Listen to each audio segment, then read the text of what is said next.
It's a pleasure to talk to Mr. Shankar Ram, Chair of the Board of Trustees of TiE Global here today. We are here to talk about the upcoming TGS 2024 in about a year's time in Bengaluru, and it's going to be a TiE festival in a sense that it's going to be inclusive. We're going to include not just TiE Bangalore, but also all the other chapters of TiE in Karnataka, which is TiE Mysuru, TiE Hubli Dharwad, and TiE Mangaluru.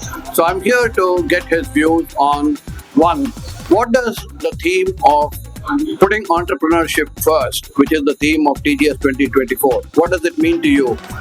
And how would you want us to roll this out? Thank you so much. So, congratulations for TiE Bangalore for winning the 2024 TGS bid. I'm the chair of Board of Trustees of TiE Global. And as TiE Global is the largest and the oldest organization for entrepreneurs in the world. We have started 32 years ago, and we now are across 59 chapters in the world. And our vision is fostering entrepreneurship.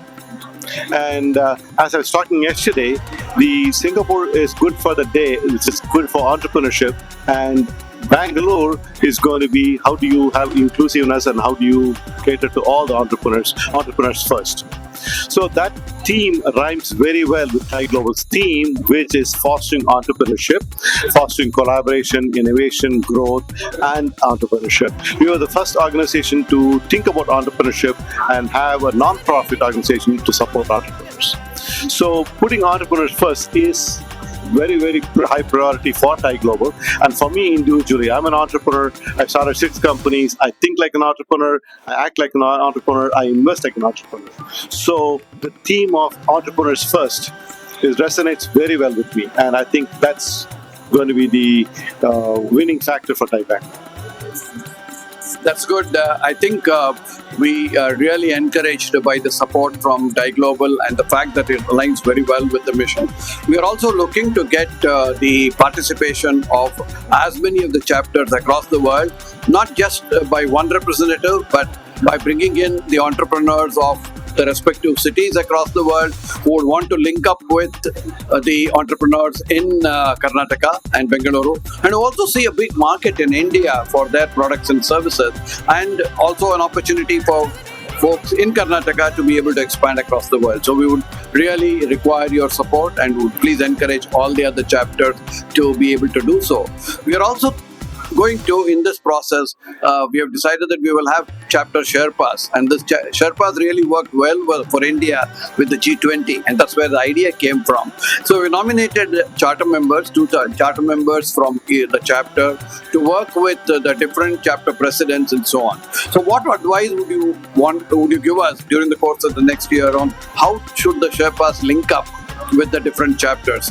What are some thoughts which we can adopt in order to be able to make this bond and get them across to see value in participating at TGS Bangalore? Yeah. So one of the important things and one of the most things I admired when Madan told me about the inclusiveness is the TiE Global Summits we had so far. Almost all the chapters people come here. 400 to 500 charter members come here. But it's always packed sessions where people meet on the aisles and they don't really get to know what this chapter is doing. They're being pulled in many directions. So this concept of inclusiveness of the chapters, having a pavilion for them is fantastic. I thought about it for my SoCal chapter. I told them, let's have a pavilion for Singapore. But now Bangalore is saying, and Madan and I talked about it, every chapter, if they're given a booth space, so people can walk to the booth and understand what this chapter does, how can we learn from them, or how can they learn from you?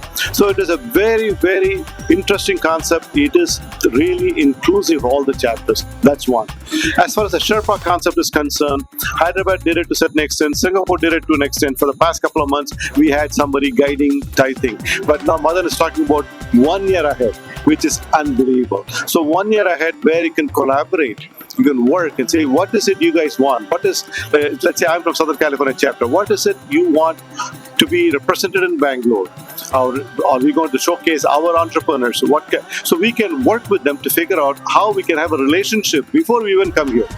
So that is going to be really attractive for all the chapter heads because they're going to get something out of this, not just meeting people, because our 5 pillars are networking, education, mentoring, funding, and incubation. So if I have an entrepreneur company in Southern California, I'm going to bring him, I'm going to showcase him in my pavilion where they can meet with investors. They can meet potential investors, potential members, employees, whatever it is. And they will be more fascinated by it. So the concept of the Sherpa could be the go-between, the liaison between the chapter and TiE Bangalore. So that's a very good concept. And one more, which I forgot to mention, is it is not just Bengaluru. Even though it's Bengaluru won it, but you're talking Mysore, Bangalore, Hubli, and Mangalore. So it is Karnataka. TiE Karnataka, that's again your inclusiveness of these chapters, because Hubli or Mangalore just started, small chapter, but now they're able to participate in this. They say the value of TiE. From a TiE Global's perspective, I see it's a strong plus. Inclusiveness of all the chapters, inclusiveness of the global, all the chapters, the Sherpa system, and I think the future TGS, everybody's going to look up to TiE Bangalore and say, we're going to do this too. So I think you're setting the precedent and saying, this is what I want to do. It's really appreciated. Yeah, thank you for those words. And I think another factor of inclusiveness is right away we have made the government of Karnataka a part of the organizing committee. In fact, a delegation from the Karnataka Digital Economy Mission is here, right in Singapore, and they are seeing how this is organized so that KDM and the government's participation is all inclusive. So that's another area, because some of the initiatives that we want to do, Beyond Bengaluru is an initiative, Brand Bengaluru is an initiative. So some of these programs, we certainly want the government to participate.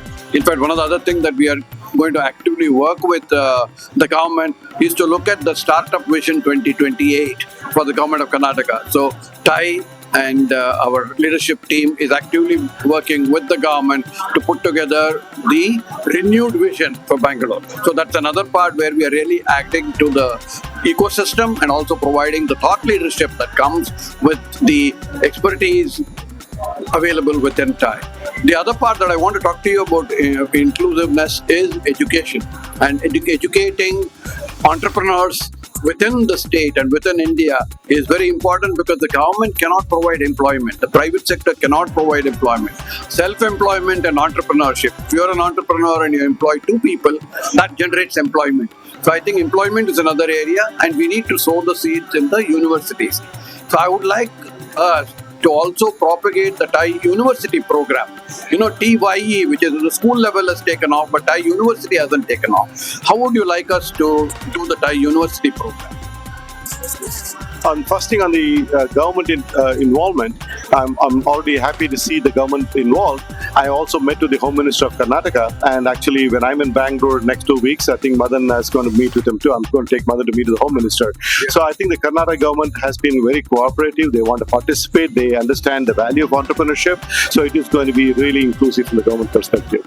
So as far as the programs, we have the TiE Youth, TiE University, TiE Women, and the TiE University program is doing this year. The applications, the value is unbelievable. Number of applicants have come in, and I think that's one thing. Madan has been talking about opening new chapters, and even without opening new chapters, the chapters should go outside the limits, city limits, state almost. So, if you're in Bangalore, how about city schools and colleges 150 miles away from you, kilometers from you? So why can't they participate? You have to go extend, be inclusive, bring all of them too. Yes. Okay. So I think we have covered a lot of things. Thank you, Shankar, for your views. One last sentence. If you were to say, what is your single message for the entrepreneurs of tomorrow, what would it be? The best thing. Actually, India, especially entrepreneurs in India, you're sitting on a gold mine. It's unbelievable opportunity. The simple thing, when I meet youngsters, I tell them, I wish I were younger. I wish I'm India now. That it's a fantastic opportunity, and the TiE is the largest ecosystem builder for entrepreneurs. So be part of TiE in whatever form or shape you can be. As a part of university, part of mentorship. Get involved in TiE, and we will help you grow. Entrepreneurship is good for the world. Entrepreneurship is good for the economy. Yeah, with that, thank you for your time today. And I'm sure we will have a lot of activities going together, and we'll see you more often in Bangalore, not just at TGS 2024, but in the entire run-up of activities leading to the summit. Thank you today. Thank you.